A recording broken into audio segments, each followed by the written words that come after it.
of strange that everyone grows up in life. It is an inescapable fact, and yet we don't ever really know what it means. I don't think anyone ever sat me down and said, this is what growing up really entails.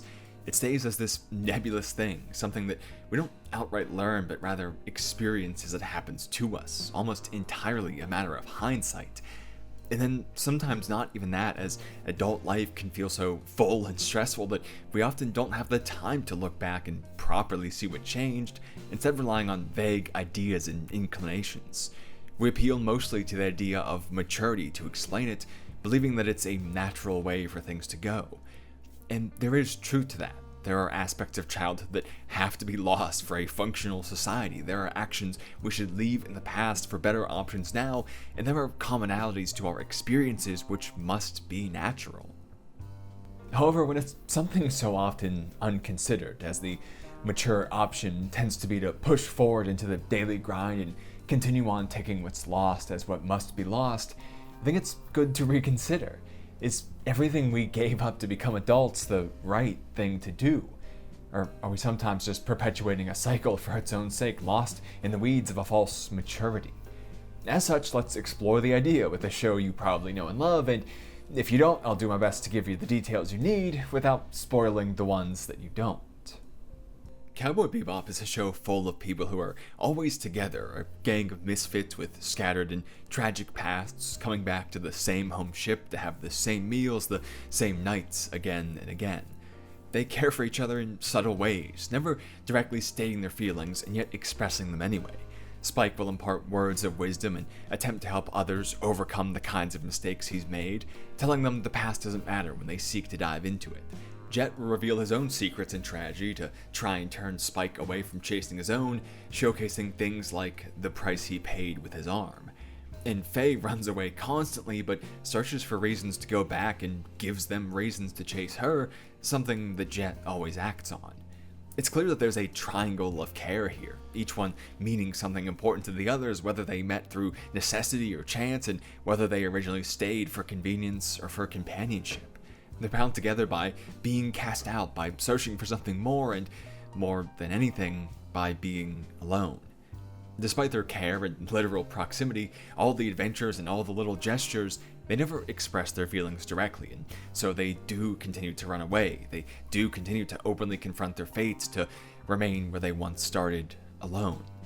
Each is left uncertain, to wonder about the truth and to set their own expectations, and from this to constantly fall apart. On the same ship, they are miles apart, it seems. A few simple words here and there could help fix this. Not instantly, an on-the-spot confession would add nothing more than confusion. However, to maybe end each meal with a thank you, to check in before a good night, to provide long-standing evidence for the fact that one desires your presence means more than we can know. And yet they don't. The reasons for this are quite complex, as we explored with Faye. But what it comes down to in all cases is being hurt for what one wanted and then never leaving themselves vulnerable to it again by hiding their desires. Faye gives others a reason to chase her rather than chasing them. Spike maintains his aloof attitude where he can flow in and out of situations at will so no one knows his intentions, and Jet's matter-of-factness is a declaration of control rather than being controlled. We can see why. Faye was left behind, but the only person she could love. Spike was manipulated due to his deep involvement with Julia, and Jet was turned on for being too honest a cop. Each witnessed that trying to get what they wanted in life, to share themselves with someone, to love or be loved, to form an honest and meaningful place for oneself, was the way to be hurt. For others to know what you want in life, for them to manipulate you around it, to take it away from you for their own gain, or to even just predict your actions from this knowledge. It's a rival lover abusing your connection, or an honest cop led down a setup because of their sense of duty. They got burned from trying to get what they wanted, and so, in a way, they stopped. They ceased having a home, they cut out all their connections, they flee to the middle of nowhere to sit in safety, to be unfound and to find nothing. This floating, empty ship is their safety, an adult, mature, and lonely safety. But no one actually stops getting what they want. We're simply not made to cut out our desires entirely, and even those who claim to simply desire something in the lack of desire. And so this leaves these adults with a dilemma: to get what they want without the vulnerability it brings, to mask desires, not to rid oneself of them. To get deeper into an example of their reactions, let's look at Jet. Now, he does try to stop Spike from rushing into a dangerous situation that'll likely get him killed. But he does it by starting a fight, saying how he never knew they meant so little to each other as to leave so quickly, and that if Spike goes away, he won't let him back on board. He even goes so far as to say things like, "What a joke! And I thought you were the one who was lonely. Good riddance!" It doesn't work. The latter hardly even looks at the former the entire time, but we'll address the result after the motivation. Jet desires Spike's company. He cares, but that being known would make it vulnerable. He knows how important this is to Spike, and as such, how little he can do to stop it and get what he wants, to have his friend around still.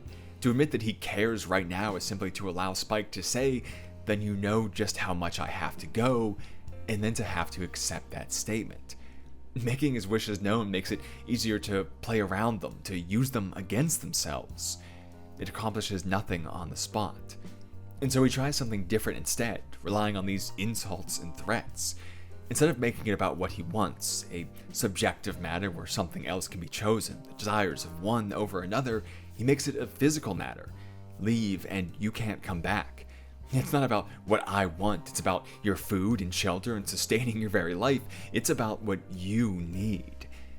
It's controlling, it's getting what he wants in a way that others can't interfere with as much. Even if it leads to a good end result, it's your desires, not theirs, which is exactly why Jet's partner Alyssa left him years ago. He kept her safe and sound, but she never got to decide for herself. But that method is what makes sense from his past. That's what gets the benefits without the drawbacks. Or seems to, at least. It's pretty much doomed to fail. And so we return to how Spike still leaves despite this attempt. He doesn't even hardly look at Jet when leaving because his mind is made up. He's going to go to that past he loved so much, that past where there was someone who truly cared for him, that past where he could get that connection he desired so much. And there's the issue. Just as a lack of openness and directness can be an excuse for one to keep themselves safe, it also serves as the excuse for one to give up and look somewhere else. Spike doesn't know if what he desires exists here in the present. No one ever confirmed those kinds of feelings. But he knows for sure it exists in the past where someone told him with certainty. Anytime those desires rely on someone else, this doubt exists, and it's only ever defeated by the other person saying, "I desire that too." But they all learn not to and never do. Jet can be secretly saying that he wants Spike to stay, and Spike can be thinking, "But he never actually said it, so I should leave." Maybe thinking that it'll actually be better without him there, because there's more food and less water used and more money and certainly less danger. He can reason that Jet would actually be better without him there, that maybe he even does want that, but just doesn't seem to say it, even if it seems it's obvious Jet doesn't want that. He can make the logical assumption that some unconfirmed emotional worth is outweighed by material means. Never making desires clear allows for too much guesswork and assumption on the spot for, well, anything really good to happen. So the only thing we can do is say it for certain. Make it known what you want.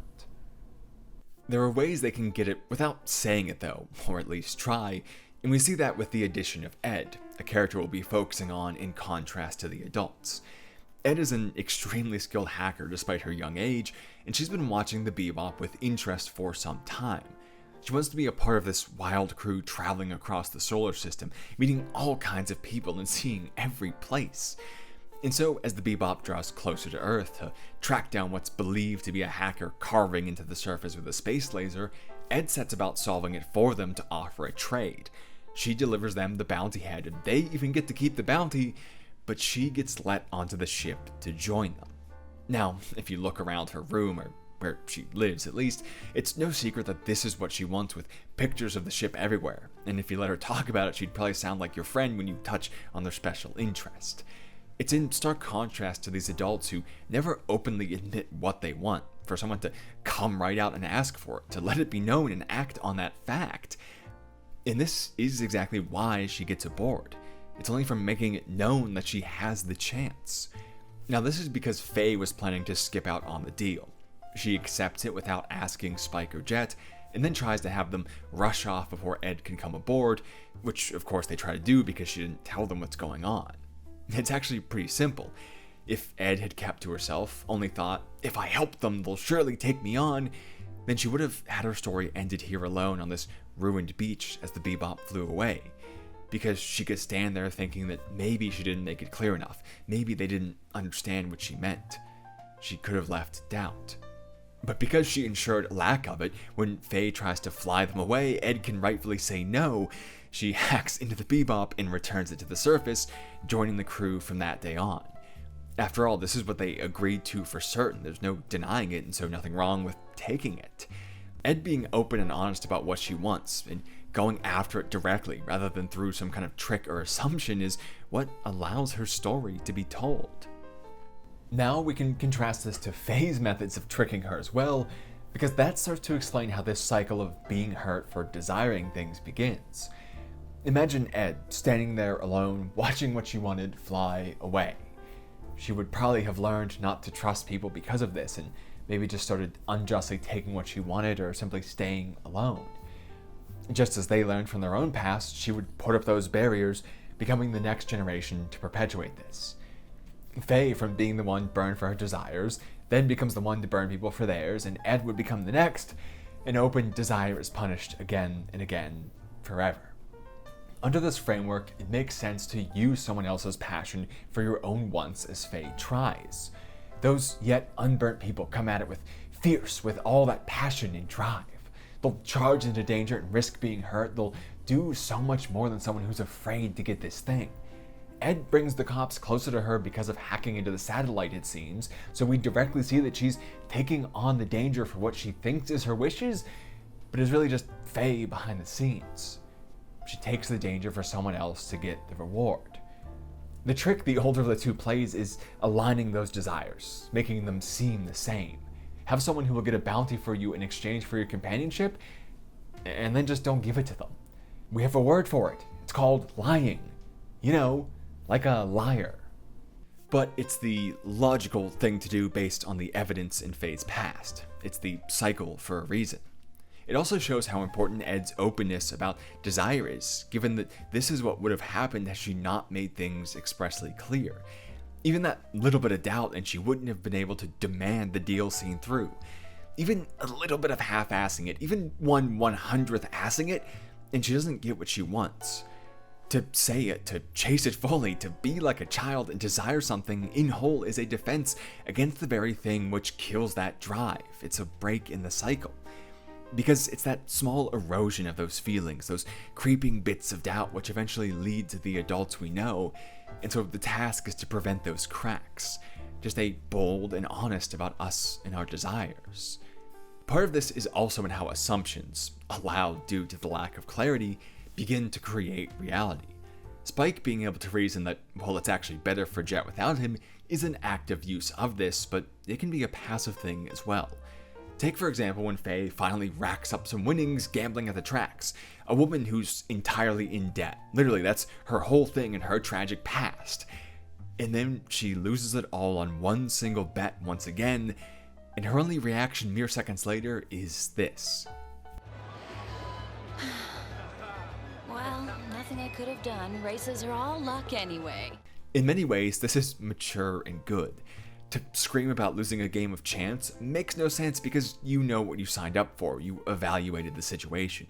It only makes sense to take control and do what you want anyway, like Ed did when you know for certain there's foul play or that you were expressly clear.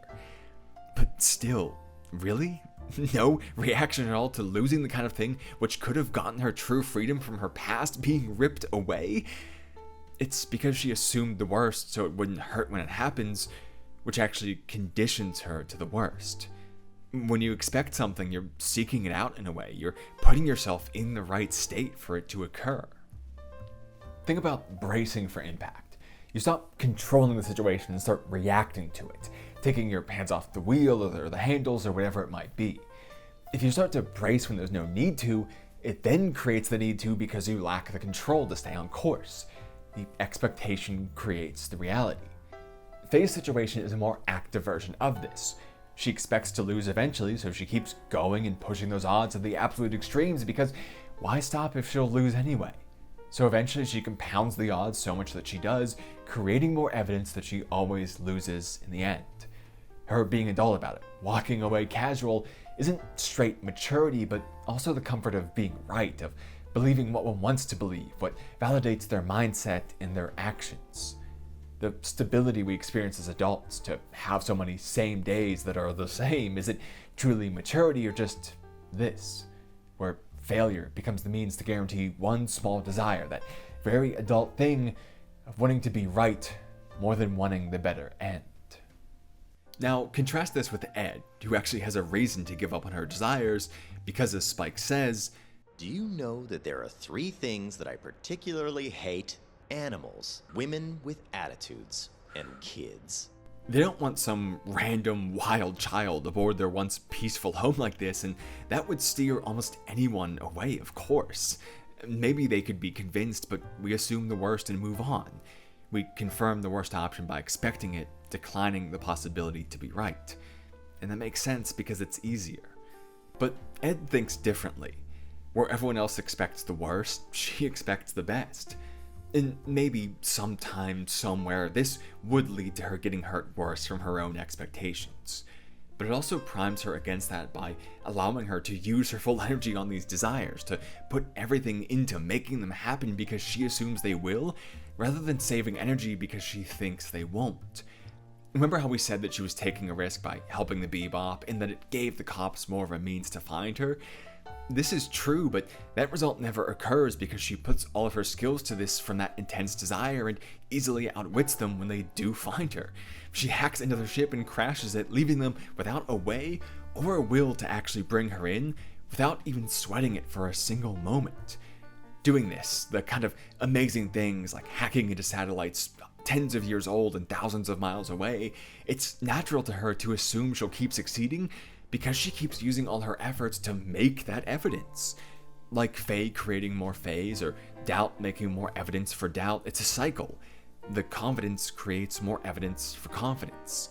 Never once does she retreat to save her own feelings from a situation that could have been fulfilled, because that isn't comfortable to her. It hasn't been made common to step back. Having that in oneself, an expectation to not get what one wants, it's in some ways an incentive to fail. Lacking that is what helps keep Ed happy. But part of this is also just a process of age and how it changes the world. What Ed sees is simpler than what they do. I mean, we can make it basic to start. To a 15-year-old, there's 15 years worth of things to consider. They've woken up some 5,500 times, so waking up is a process that has had 5,500 chances to be different. The way the light hits your eyes, the way the bird sounds, the space that you're in, all of that.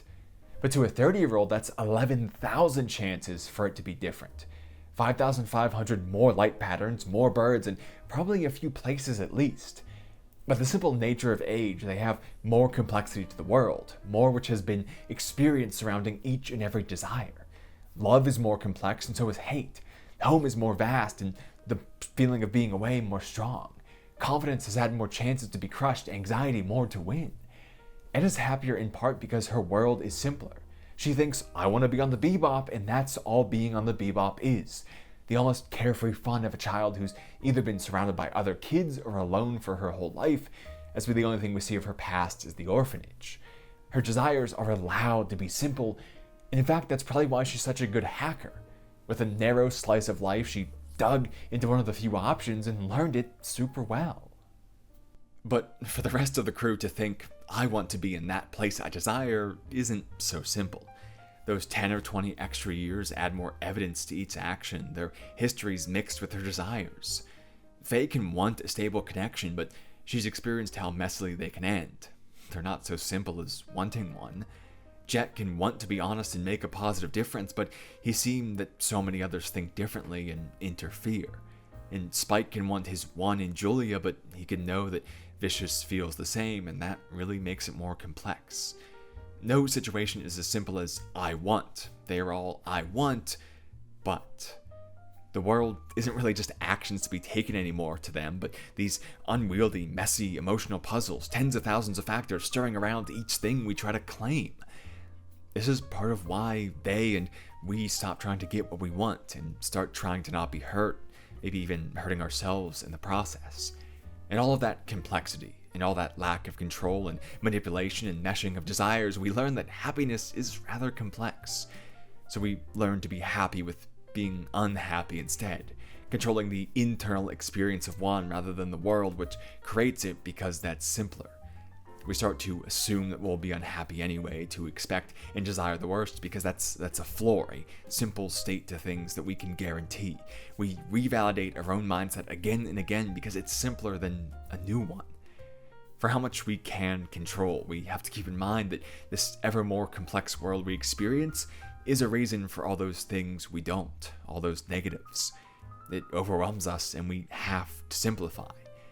That's why they're in such a static situation despite all these wacky adventures. The same is simple. Now, an interesting aspect to all of this is how their opinion on Ed changes across the show. As we said, they start by believing that a kid on board will be a very annoying thing, a presence they will want gone at all times. And yet, by the end, Spike and Jet are eating their feelings away on boiled eggs, having witnessed Ed's goodbye, and knowing that unlike their many throughout the series, it will be a final one. They actively cared about Ed, desiring her presence and her happiness, even to the point of turning down their own worldly gain. When they find Chessmaster Hex, a man with a hefty bounty on his head for terrorist actions against his former crappy corporate employer, Jet could either extort them for their dirty secrets, leading to them seeking to kill Hex so there's no proof, or he could do nothing and let Hex live in peace. After turning in so many, or at least trying to across the series, why let this old man who's soon to pass anyway go? Why not gain something from it? Well, Hex was Ed's chess rival, with them playing a remote game across the entire episode. It made Ed happy to have him around to play with, and it was as simple as that. Jet only asks them for him to be left alone in his senile state, and says that this is the very reason, although he doesn't tell Ed that, of course. In a way, this goes against the previous point. It's actually a very complex situation, spanning across some 50 years with corporate secrets, man-made disasters, lawless zones of space, and a lot more.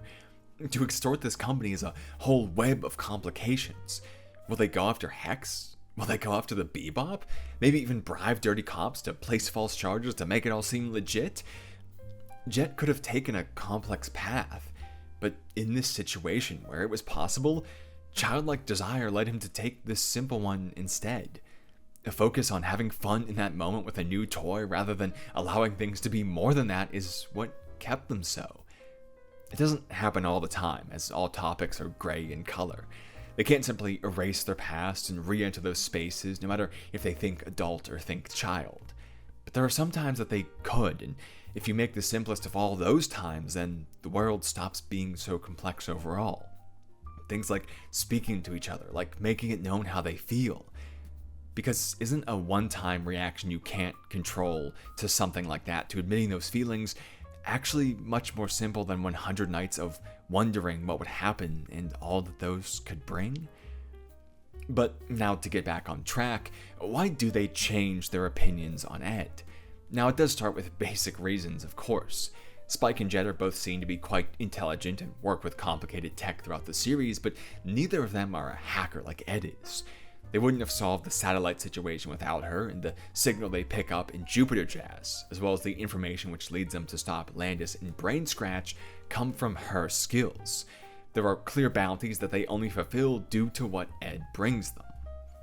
However, I think it's also in the bright energy that Ed brings. Bebop is quite a lonely space. It's a ship drifting through the endless expanse, a little too big for the number of people it houses, while these three adults sit apart and perform their chores, usually coming together to eat and not much more. Although we do see them playing some games or chatting here and there. But overall, that sad, moody vibe reinforces what they feel. It doesn't give them any wiggle room to bust out of it and really try to be happy. Like with expecting the worst, stewing in their situation validates their feelings, making the lack of energy towards their desires feel justified. To focus on sad matters and be able to call it maturity still. And then here comes Ed, goofing around as you hang laundry, giving you an excuse to actually talk with someone during these chores, to explain new things or tell the same stories that everyone else has already heard, to get a new perspective on it all, one entirely detached from all these adult things. It's a bit of forced joy, a harder time to sulk around when there's a voice booming joyful nonsense down the halls. It's someone who's excited each time you arrive back and someone who actually notices when you leave. It's someone without all the barriers. It's the energy of someone who has yet to learn to be guarded about their excitement and their desires, and that's something they very much feed off of. I think we see it with Jet at least, as he even says to Ed when he thinks he might be heading to his death, Edward, if I don't come back, water the bonsai for me, okay? Something he wouldn't even think of having Spike or Faye do. He knows he can trust Ed to actually change her mind and do something new still, to learn to love what he does in these trees. They all felt happy seeing someone who could still make themselves so, who still had these possibilities. They saw that they were there, and that their little cycle of sulking could be broken out of a little bit. This kid was basically doing emotional work for them all just by being true to herself. And that's the importance of gaining that perspective. It tears down the easy cycle of confirming one's own ideas. And then Ed leaves, and they're left to have to do it all themselves. So they eat the feeling down instead to get back to the daily grind, like mature adults do. And so Ed being the one to truly leave, rather than going off only to come back again and again, is also very fitting. Eventually they land on Earth in search of Faye's past, and there Ed finds her father once more.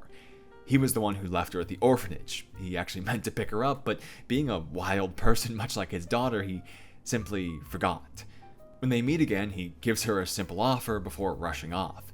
Come chart the changes to Earth's surface from the constantly falling scrap along with him. A thing which, as Spike and Jet point out, is essentially pointless. With how much is falling and how often, due to the Spacegate disaster years before, the maps he makes are invalidated sometimes only minutes after they've been made. All his efforts are going to nothing really.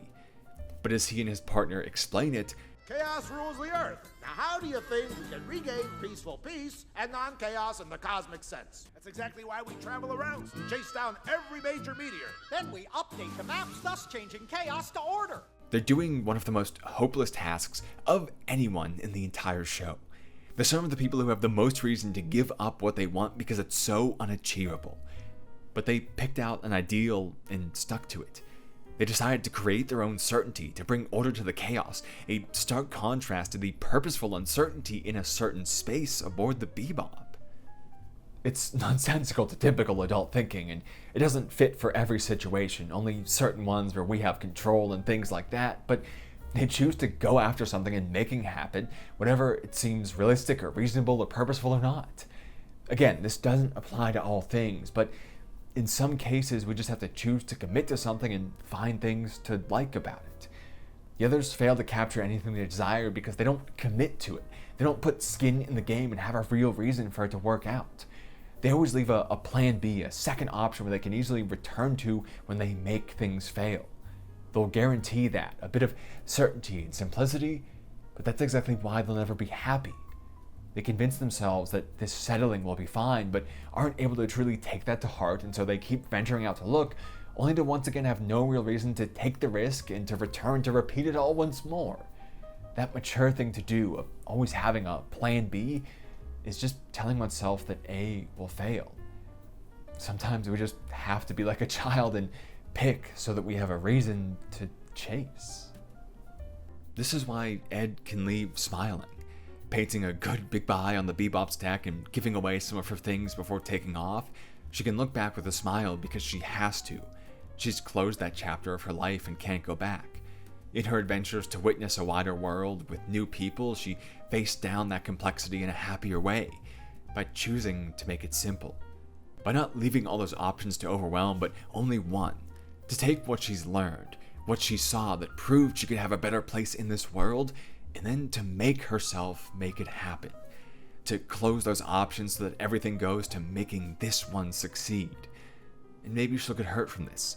Maybe she'll lose everything, going down the path of a father who literally forgot about her. She could wind up right back at square one as if this adventure never happened to begin with. The worst is always an option after all. But she has more reason than anyone else to prevent it from being one now. She has more drive than anyone else to be happy because it keeps things simple, keeps her out of those cycles. Instead of falling to complexity, to hate, into confusion, to the constant and unyielding uncertainty, she goes all in, keeping those pure waters from being muddied. She'll make what she desires known, and she'll get it because of that. The greater risk coming with greater skill and much greater reward. She avoids stagnation and carries on. And that's that. To put a whole heart into what we want, that's the life lost in maturity.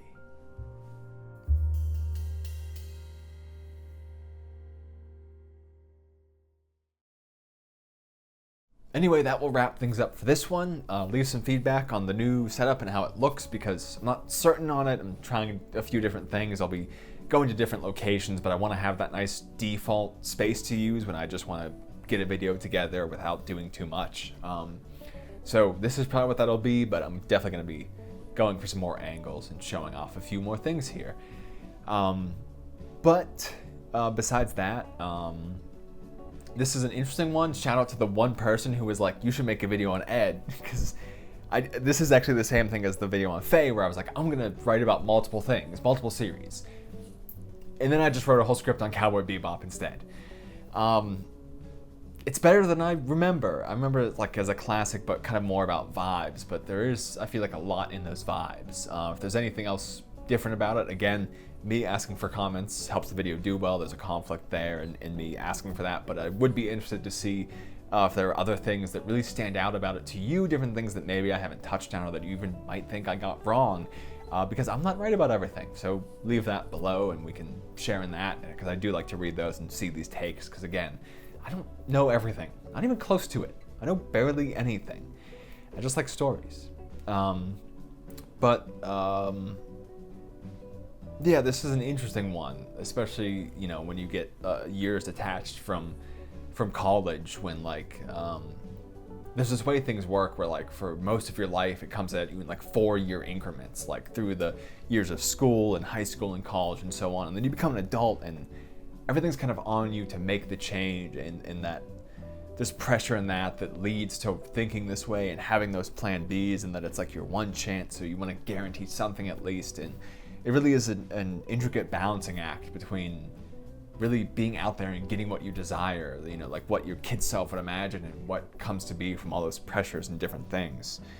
So there's certainly more depth to this, but this wasn't really a guide to like, this is exactly what you should do, but more just an expression of like, we should consider those things, look into maybe why we feel that way and see what it might tell us about what we really want, or how we can be trying to get it more, just different things about, you know, making sure our lives are really the ones we want to live. But anyway, random rambles out of the way. That sounds like a series of videos, random rambles. But links in the pinned comment, Discord, where I'm trying to get more regular with doing cool things there and chatting, and Patreon, where the lovely people above me help me keep making random rambles every week. But to everyone for your time, thank you for that, and I'll just say I hope I see you again soon.